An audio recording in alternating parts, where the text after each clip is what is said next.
These are the laws you are to set before them. If you buy a Hebrew servant, he is to serve you for 6 years.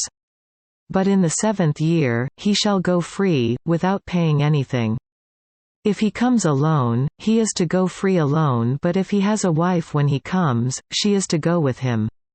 If his master gives him a wife and she bears him sons or daughters, the woman and her children shall belong to her master, and only the man shall go free.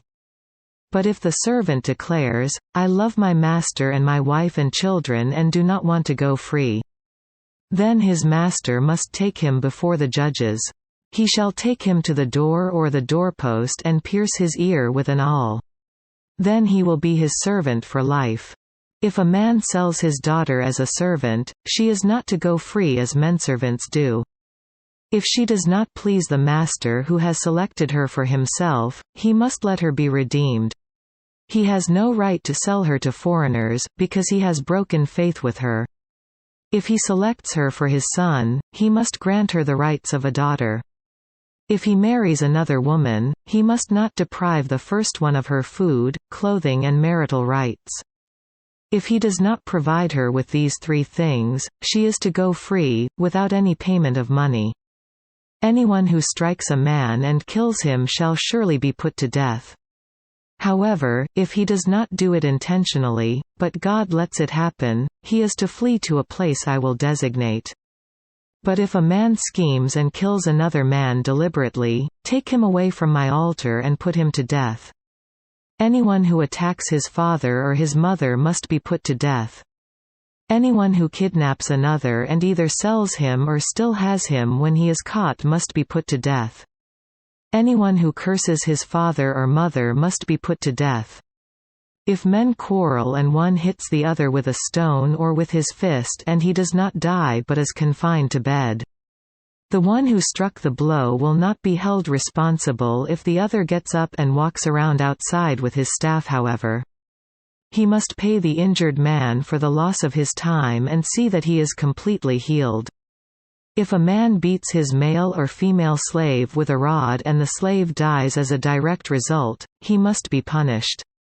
But he is not to be punished if the slave gets up after a day or 2, since the slave is his property.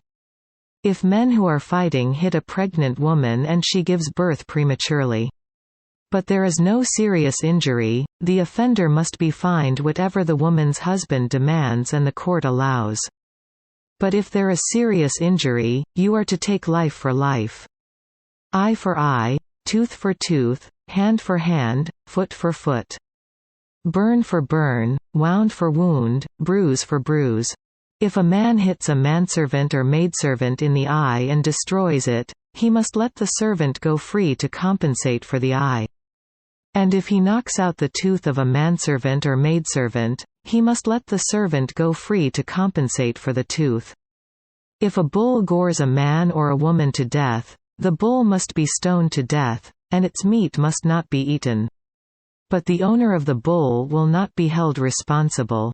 If, however, the bull has had the habit of goring and the owner has been warned, but has not kept it penned up and it kills a man or woman, the bull must be stoned and the owner also must be put to death.